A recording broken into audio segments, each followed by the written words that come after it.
There's a special place in the hearts of horror hounds for the humble slasher movie. With 1974's Black Christmas viewed as the launching point for this subgenre, the slasher was taken to an entirely different level with the huge success of John Carpenter's Halloween in 1978.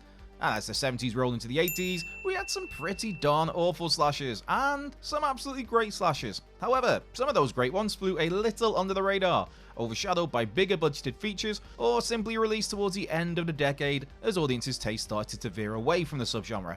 With that in mind, I'm Andrew from What Culture Horror, and here are 10 hidden gem 80s slasher horror movies. Number 10. Pieces. Timmy's a 10-year-old boy who murders his mother with an axe after she finds him with a jigsaw puzzle of a naked lady. Of course, that's always a sane and rational way to deal with being told off by a parent. Being even more of a little turd, Timmy pretends to have witnessed his mother's murder when the police find her chopped up remains. 40 years later, a Boston college campus finds itself in the midst of a sinister figure who not only kills people, but removes certain body parts as part of these attacks. There's actually a nice slice of whodunit to Pieces, as several people are teased as being responsible for these murders. And the eventual reveal comes complete with a bonkers mishmash of a corpse that's made out of the various body parts assembled across the film's 90-minute runtime. Number 9. Edge of the Axe. If looking for an underrated, brisk, fun popcorn slasher, Edge of the Axe is a great shout. Helmed by Jose Ramon Larraz, here we have a small community where a masked killer is running wild. But this is a slasher where there's a little more going on than simply mindless kill after mindless kill after mindless kill. Instead, the victims of this maniac all end up linked together, and the inevitable reveal of the identity of this 1988 film's villain involves quite the twist. Edge of the Axe may not be one for the big-time gorehounds, but it very much doesn't overstay its welcome, has some strong performances at its core, Barton Fawkes being a particular standout, and actually nicely leaves itself open for a sequel that, sadly, never came to be. Number 8. The Initiation. Up on a first watch, The Initiation is your pretty run-of-the-mill college kids get stalked by a killer sort of slasher movie. As Daphne Zuniga's Kelly has strange visions of a house fire and a burning man, she and her sorority pals find themselves tormented by a murderous figure. So far, so very formulaic. Thankfully though, there's a little more going on here than in some of this 1984 picture's contemporaries. What's the meaning of these nightmarish visions? Who is the fiery figure? And what does all of this have to do with a pile of dead bodies being slowly amassed? All very valid questions, and all part of a genuinely intriguing plot. It kind of feels a little redundant to hold off on giving too many details about a film that's now nearly 40 years old, but such is the ultimate endgame of The Initiation, it's still something that should be approached as blind as possible upon an initial viewing. Number 7. Slaughter High. Playing very much like Troma's beloved first Toxic Avenger movie during its opening moments, 1986's Slaughter High begins as nerdy Marty Ranson gets seduced by one of the popular girls of his high school class. Of course, this is all a setup for a prank that leaves poor Marty naked and embarrassed by a bunch of bullies. But things turn even more sour when Marty is left horrendously disfigured due to a prank in the school's science lab. When a high school reunion takes place 10 years later, the only ones to receive an invite are these bullies. Arriving at the closed, dilapidated school, the group decide to break in and just have a party regardless, where they're then offed one by one by someone wearing a jester mask. It doesn't take a genius to realize that this killer is indeed Marty, and Slaughter High doesn't do much to really hide that fact. Still, this troubled fella has some mighty fun ways to dispatch of those who made his high school years miserable. Acid-laced beer, causing someone's insides to explode? Check. Filling someone's bathtub with acid? Check. Electrocuting a couple while they have sex? Double check. And number 6. Terror Train. Sticking with the theme of bullied young adults seeking revenge for something horrible that happened to them, that horrible doesn't get much more twisted than what happened to Kenny Hampson in the early goings of Terror Train. This 1980 picture positions Kenny as your standard nerd, who is of course the butt of people's jokes. Much like Marty of Slaughter High though, it's again a pretty lady utilised to lure poor Kenny in. That pretty lady is actually the legendary Jamie Lee Curtis, who is convinced to take Kenny to a bedroom on the promise of sex. When the lights go off and Kenny gets into bed though, he actually discovers he's cozied up to a corpse that the kids have stolen from the medical department. Rightly traumatized by this encounter, Kenny spends the next 3 years locked up in a psychiatric hospital before resurfacing to target his tormentors during a costume party they're holding on a train for some reason on New Year's Eve. Part of the fun of Terror Train is the wide variety of costumes that play throughout the film's train ride, with Kenny taking on several different guises before he finally confronts Jamie Lee Curtis's Alana during the movie's finale. Sure, Terror Train is very much a product of its time, but that's kind of the point if you're looking at those underappreciated slashers of the 80s. Number 5. Nightmare Beach.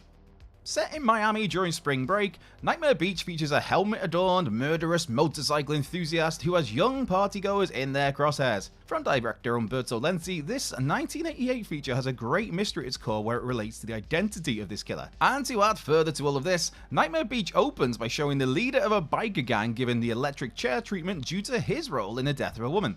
Having pleaded his innocence, is this biker back from the grave to seek some sort of twisted vengeance? It's not just visiting partiers who are brutalized in Nightmare Beach either though, for several of the area's biker gangs are also stalked and tormented by our central killer. Again, only throwing up further questions about the identity of the film's villain. Making Nightmare Beach even more enjoyable, this movie also features the late great Michael Parks, delightfully chewing scenery as a doctor caught up in the middle of all of this brutality and bloodshed.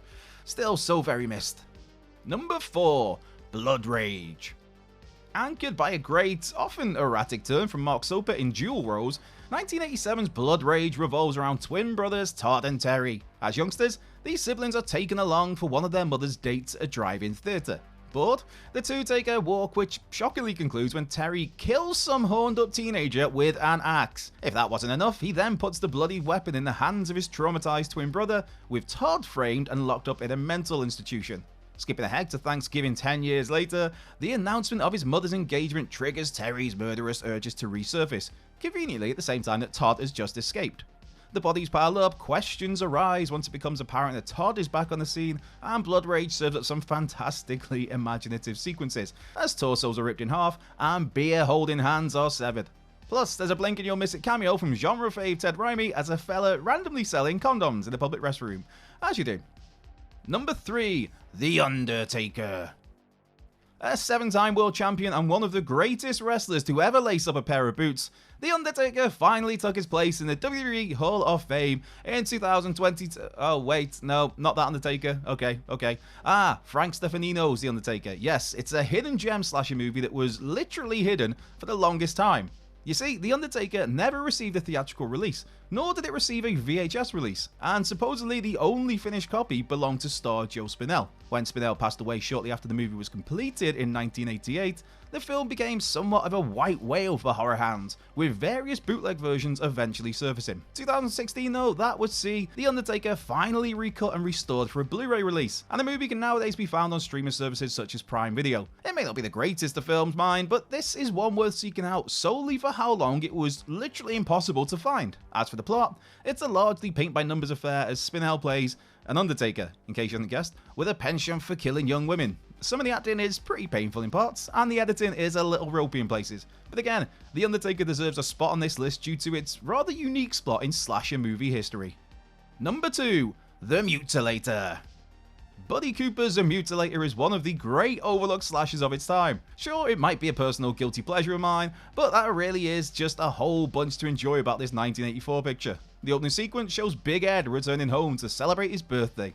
There, his wife has baked a cake, and Ed Jr. is polishing his old man's guns as a birthday treat. Unfortunately, the youngster accidentally unloads one of these guns through his mother's chest, just as Big Ed enters the house. From there, we get a mildly bizarre scene where Big Ed hugs the corpse of his wife and tries to get her to drink some bourbon, before the Mutilator then jumps forward to Ed Jr. in college as he and his friends head out to the family's beach house.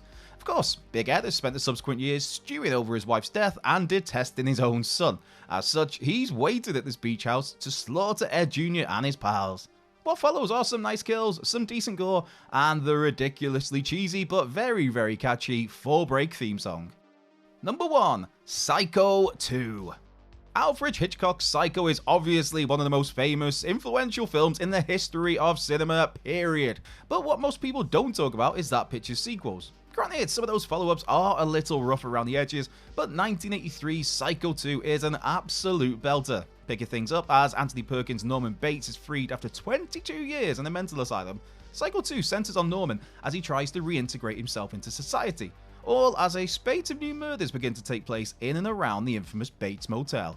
Perkins is absolutely fantastic here, conveying a whole slew of emotions as his Norman genuinely doesn't know whether his mother personality is back and committing these murders. Elsewhere, we have the presence of Lila Loomis, the sister of Marion Crane, And there's also some serious revelations about Norman's backstory. It's always going to be a tough ask to deliver a sequel to Psycho, let alone a sequel that arrived 23 years after that classic was first released.